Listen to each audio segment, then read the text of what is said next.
अस्सलाम वालेकुम। उम्मीद करता हूँ आप सब खैरियत से होंगे, ठीक ठाक होंगे और अभी तक की हमारी तमाम वीडियोस को एंजॉय कर रहे होंगे। अब हम आज एक नई प्लेलिस्ट का आगाज़ करने जा रहे हैं जो कि है फिज़िक्स मैट्रिक क्लास के लिए। इसमें सबसे पहली वीडियो जो आज हमारी होने वाली है ये है इंट्रोडक्शन वीडियो, जिसके अंदर हम फिज़िक्स का जो चैप्टर नंबर 10 है उसकी हम लोग बेसिकली फॉर्मूलाज को यहाँ कवर करने लगे हैं। तो लेट्स स्टार्ट।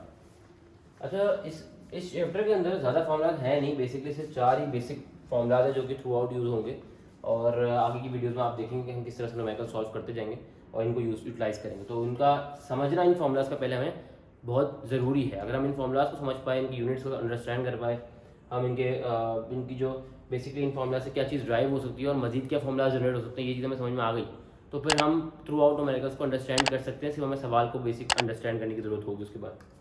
तो इसमें अगर हम देखें, सबसे पहला हमारा जो फॉर्मूला है वो हमारे पास क्या लिया हुआ है, v equals to F lambda. v से हम डिनोट करते हैं वेलोसिटी को, ये बराबर होती है फ्रीक्वेंसी इनटू वेवलेंथ। अब बेसिकली यहाँ पे जो f है ये फ्रीक्वेंसी का f है, ठीक है। तो इसमें कंफ्यूजन नहीं होनी चाहिए कि किस चीज़ का f है, फोर्स नहीं है, ये फ्रीक्वेंसी है। बेसिकली यहाँ पे लैम्डा है, ये लैम्डा किसी को कहते हैं वेवलेंथ को। जैसे कोई वेव है आपके पास, ठीक है। अब ये जो दो वेव्स हैं फर्स्ट करो, ठीक है। ये जो एक वेव, इसका सेंटर पार्ट होता है एक, सही इस तरह से।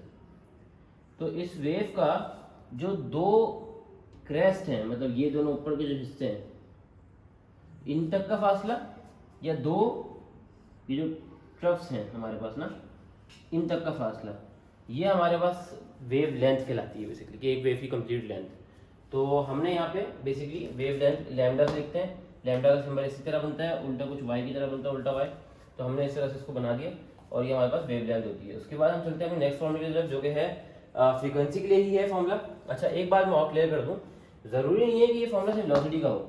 अगर आपको सवाल के अंदर वेलोसिटी गिवन है, लैम्डा गिवन और फ्रीक्वेंसी पूछ ले, तो आप लोगों को क्या करना होगा, आप लोग कुछ नहीं करना, आप सिंपल इसी फॉर्मूले को थोड़ा सा मॉडिफाई करके इसी से ही फ्रीक्वेंसी का फॉर्मूला जनरेट कर लेना है। कैसे कर लेंगे मैं आपको एग्जांपल दिखा देता हूँ। जैसे आपके पास था v equals to F lambda. आपने सिंपल काम क्या करना है, आपने जो चीज़ आपको चाहिए, मतलब जिसका आपको फॉर्मूला बनाना है, वो आप उसको वहीं रहने दें जहाँ पे वो है। मेरे अल्फाज में और कीजिएगा, जो चीज़ चाहिए जिसका फॉर्मूला बनाना है उसको आप वहीं रहने दीजिए, और जो चीज़ नहीं चाहिए, जैसे कि लैम्डा का फॉर्मूला जो बनाना, तो यहाँ लैम्डा क्या हो रहा है, एफ से मल्टीप्लाई, तो वहाँ जाके उसको इज इक्वल्स टू के डिवाइड करवा दें, तो ये हो जाएगा F upon lambda is equals to V upon lambda is equals to F, ठीक है।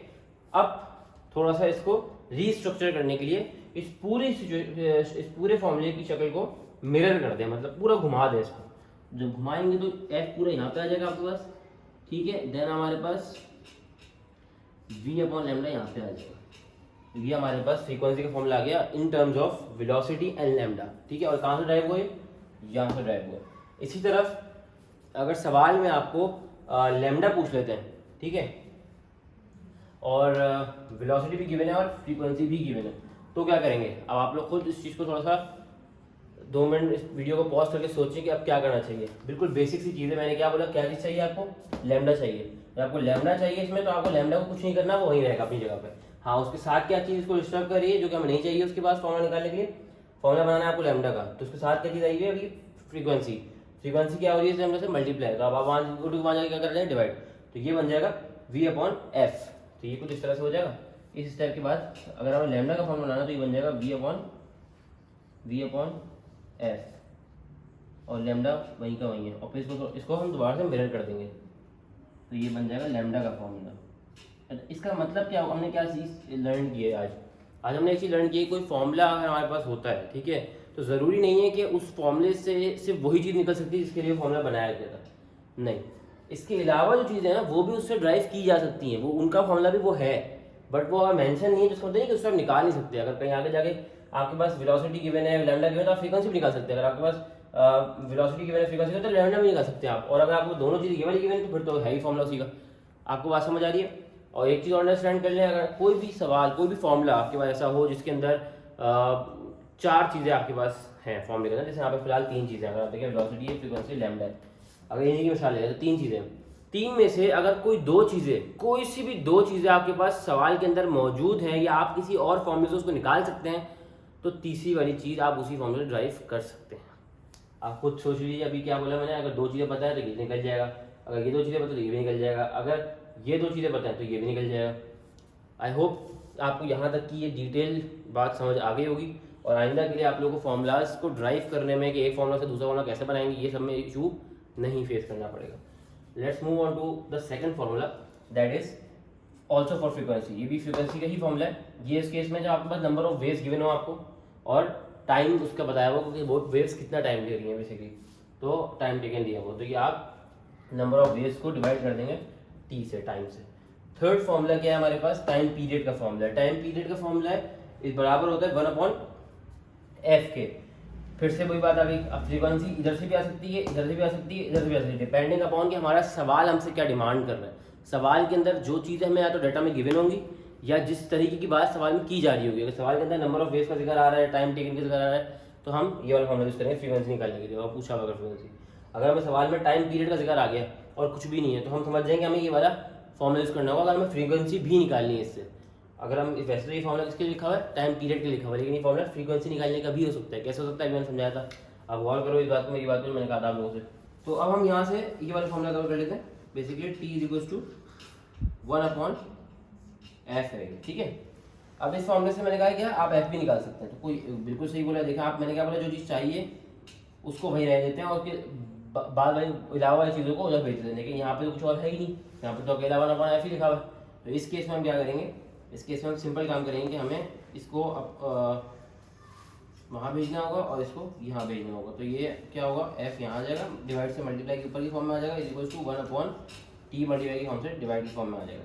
तो आपके पास कुछ इस तरह का फॉर्मूला बन जाएगा ये कि फ्रीक्वेंसी का फॉर्मूला होगा 1/t, मतलब टाइम पीरियड आपके पास इस केस में गिवन हो तब ये फॉर्मूला लगेगा, ये याद रखिएगा।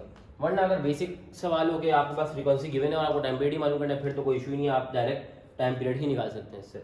अच्छा, इसके बाद हमारे पास क्या है, फोर्थ फॉर्मूला हमारे पास है, ये भी टाइम पीरियड का फॉर्मूला जैसे कि ये है, लेकिन ये फॉर्मूला जब लगेगा जब आपके पास केस किसका होगा, पेंडुलम का कोई जिक्र आ रहा होगा। मतलब आप पेंडुलम क्या होता है बेसिकली, एक आप समझें, एक डोर है आपके पास, एक धागा है, वो आपने उस पर जो है एक बॉल लगाई हुई है।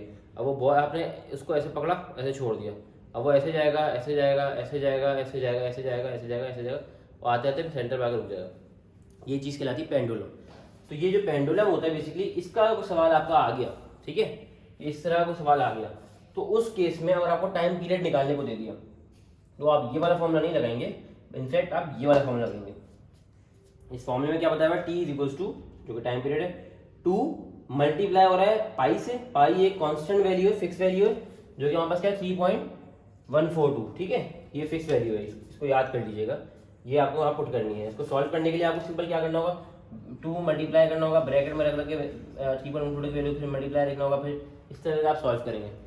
कोई एक क्लास ऐसी, मैं एक वीडियो ऐसी बना दूंगा, अगर आप लोगों को इशू है जिसमें कोई आप लोग कैलकुलेटर यूज़ करना नहीं आ रहा है, कैलकुलेटर के अंदर कोई प्रॉब्लम आ रही है, किस तरह से हमारे आंसर्स आ रहे हैं या गलत आ रहे हैं, बुक्स में मैच नहीं हो रहे, कुछ इस तरह का इशू आ रहा है, तो आप लोग कमेंट में ज़रूर मेंशन कीजिएगा, मैं इसकी भी वीडियो बना दूंगा ताकि आप लोगों को उसके लिए आसानी हो जाए। खैर, let's move on to, let's continue this. Yes, तो इसके बाद क्या है हमारे पास, 2 पाई था, ठीक है, पाई की वैल्यू आपने पुट कर दी, उसके बाद हमने रूट है, रूट के अंदर क्या आ रहा है, ये एल आ रहा है, L/G। अभी जो L/G आपके पास आ रहा है बेसिकली क्या है, ये L हमारे पास लेंथ है और G हमारे पास ग्रेविटी है। ग्रेविटी ना भी दी हो तो हम समझ जाएंगे 9.8 होती है, क्योंकि फिक्स होती है।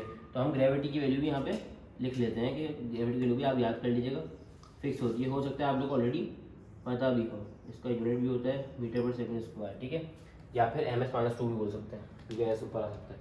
अच्छा, अब ये हमने फॉर्मुलास तो डिस्कस कर लिए, बट इनके अंदर कुछ इनके यूनिट्स भी होंगे, इनका आंसर किस यूनिट में लिखना है, ये चीज़ भी हमें मतलब हमें बताना होगा। जैसे हमें पता होगा लेंथ होती है, लेंथ आप किस में मेजर करते हैं, यूनिट्स का मतलब समझते हैं ना, किस में मेजर करते हैं, जैसे लेंथ मीटर में भी हो सकती है, सेंटीमीटर में भी हो सकती है, सही है, किलोमीटर में भी आप कर सकते हो। बेसिकली ये सारी चीज़ें लेंथ में आ रही है। तो अब हमारे पास इन फिजिक्स हमें प्रोवाइड करता है कुछ स्टैंडर्ड यूनिट्स हैं हमारे, जो हम फॉलो कर रहे हैं अपनी बुक के अंदर। उनमें क्या है हमारे पास, अगर हम गौर से देखें तो सबसे पहले हमारे पास यहाँ पे लैम्डा था, लैम्डा का यूनिट क्या है, मीटर होता है, ठीक है। अगर लैम्डा मीटर में नहीं दिया हुआ तो उसको मीटर में लेके आना पड़ेगा हमें, ठीक है। इस तरह फ्रीक्वेंसी का यूनिट हर्ट्स होता है, अगर फ्रीक्वेंसी हर्ट्स में ही है तो ठीक है, अगर हर्ट्स में नहीं है तो हर्ट्स में लेके आनी पड़ेगी। या अगर हम आंसर ला रहे हैं किसी और वैल्यू से निकाल के फ्रीक्वेंसी का फॉर्मूले वगैरह पुट करके, तो फिर फ्रीक्वेंसी का आंसर हर्ट्स में ही देना होगा हमें। और अगर हमारे पास वेलोसिटी होगी तो वेलोसिटी का यूनिट होता है मीटर/सेकंड, m/s या फिर ms-1। अभी ms-1 कैसे हुआ, ज़ाहिर है m/s इसका यूनिट था।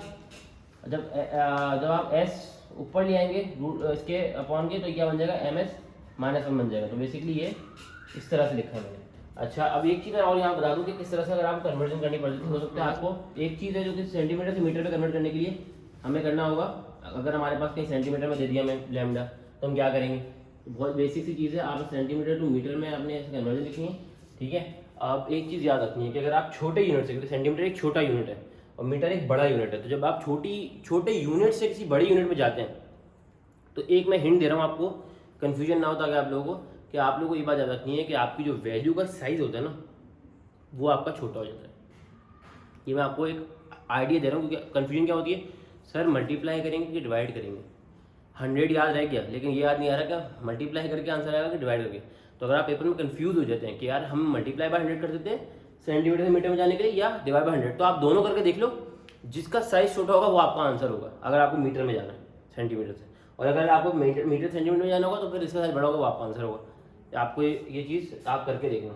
जैसे अभी आप सेंटीमीटर से मीटर में जाओगे तो डेफिनेट सी बात है कि अगर आप डिवाइड करोगे तो छोटी वैल्यू हो जाएगी। मतलब अगर आपके पास 100 है ना सेंटीमीटर, जैसे आपके पास 1 मीटर के अंदर 100 सेंटीमीटर होते हैं बेसिकली, तो आप क्या करोगे, डिवाइड बाय 100 कर दोगे। और अगर आपको मीटर से सेंटीमीटर में आना होगा तो आप मल्टीप्लाई बाय 100 कर दोगे, ठीक है। डिवाइड बाय 100 और मल्टीप्लाई बाय 100 कर दोगे। एक चीज़ याद रखना कि हमारी अभी फिजिक्स की जितना भी चैप्टर चल रहा है उसके अंदर कहीं पे हमें सेंटीमीटर में वापस नहीं आना, हमें मीटर में ही जाना है अगर जाना है तो, वरना मीटर में दी होगी वैल्यू हमारी लैम्डा की। अच्छा, अगर हमारी फ्रीक्वेंसी की वैल्यू किलो हर्ट्ज में दी हुई है, मतलब हमारी वैल्यू दी हुई है KHZ किलो हर्ट्ज, और हमें जाना है किसमें, जो कि हमारी एक्चुअल वैल्यू होनी चाहिए, जिसमें यूनिट होना चाहिए हमारा हर्ट्ज में, तो हम क्या करेंगे, अब मैंने क्या बताया ये बड़ा यूनिट, इसमें क्या किलो हर्ट्ज बड़ा यूनिट है और ये छोटा यूनिट है, तो हम वही काम करने जा रहे हैं कि हमारे पास यहाँ पे अगर हम गौर से देखें तो इसकी जो वैल्यू होगी उसको हम मल्टीप्लाई बाय 1000 कर देंगे, क्योंकि किलो का मतलब होता है 1000। आई होप आप लोगों को ये बात समझ आ रही होगी कि मैंने क्या किया, किलो हर्ट्ज है, ये इज इक्वल टू नहीं है, के एच और जेड है, ठीक है। अब ये के एच और जेड है और ये एच जेड है, क्या है, किलो हर्ट्ज से हर्ट्ज में जाना, क्योंकि हमारा एक्चुअल यूनिट फ्रीक्वेंसी क्या होता है, हर्ट्ज होता है, किलो हर्ट्ज नहीं होता। बट अगर किलो हर्ट्ज में वैल्यू मिल जाती है हम परेशान हो जाते हैं, हम सिंपल काम करेंगे, मल्टीप्लाई बाय 1000 कर देंगे, हमारे पास हर्ट्ज की वैल्यू आ जाएगी। लास्ट एक और चीज़ यहाँ पे लिखा है, मीटर पर सेकंड हमारा वेलोसिटी का यूनिट होता है, बिल्कुल सही बात है, हमारा वेलोसिटी हम थ्रू आउट मीटर पर सेकंड ही यूज़ करेंगे। बट अगर हम वेलोसिटी का यूनिट हमें दिया हुआ हो सवाल में कहीं पे, अगर हमारे पास आ रहा हो सेंटीमीटर पर सेकेंड अगर हमारे पास हो, ठीक है, और हमें मीटर पर सेकंड में ही जाना पड़ेगा, या इसको हम ms-1 भी कहते हैं, तो कंफ्यूज नहीं होना, बुक के अंदर का ms-1 का तो बात एक ही है। लेकिन अगर हमें सवाल में वेलोसिटी जो दी हुई है वो दी हुई है किसमें, मीटर पर सेकंड में, तो हमें क्या करना होगा, बिल्कुल बेसिक सी बात है, हमें सिंपली इसको सेंटीमीटर को मीटर में लेके जाना होगा, पर सेकंड तो ऑलरेडी है, तो हम क्या करेंगे, हम इसको हम करवा देंगे डिवाइड बाय 100 करवा देंगे, ठीक है। समझ आ रही बात मैं क्या कहना चाह रहा हूँ। और अगर फर्स्ट करो, लेट सपोज आपको कोई सवाल ऐसा भी आ गया जिसमें आवर टू आपको सेकंड जाना पड़ रहा है, तो उस केस में आप सिंपली क्या कराओगे, मल्टीप्लाई बाय 3600 करा दोगे, ठीक है। ये मैंने बहुत जितना डिटेल मुझसे हो सकता था आपके चैप्टर को देखते हुए, जो चैप्टर भी हम पढ़ रहे हैं, आगे भी जो चैप्टर है उनको हम अलग देखेंगे, तो आपके चैप्टर को मैंने कोशिश की है कि इसको कवर कराऊं। और यहाँ पे हमारी ये फर्स्ट वीडियो एंड होती है, जो कि टोटली इंट्रोडक्शन के ऊपर है। अगर हम देखें तो फर्स्ट चैप्टर जो हमारा 10 चैप्टर है उसके न्यूमेरिकल्स के, तो होपफुली आपको तमाम फार्मूला समझ भी आ गए होंगे। और फिर भी कोई अगर कन्फ्यूजन है, कोई यूनिट से रिलेटेड, फार्मूला से रिलेटेड, तो आप कमेंट्स में ज़रूर मेंशन करें और हम उसको इंशाल्लाह ज़रूर सॉल्व करने की कोशिश करेंगे। So that's it for today. Hopefully आपने वीडियो एंजॉय की होगी, और प्लीज़ हमारे चैनल को सब्सक्राइब कीजिए और अपने दोस्तों में, फैमिली, फ्रेंड्स, कज़न, सब जगह पे आप इसको शेयर भी कीजिए, ताकि हमें सपोर्ट करें, ताकि हम मज़ीद वीडियोस कंटिन्यू रख सकें। अल्लाह हाफ़िज़।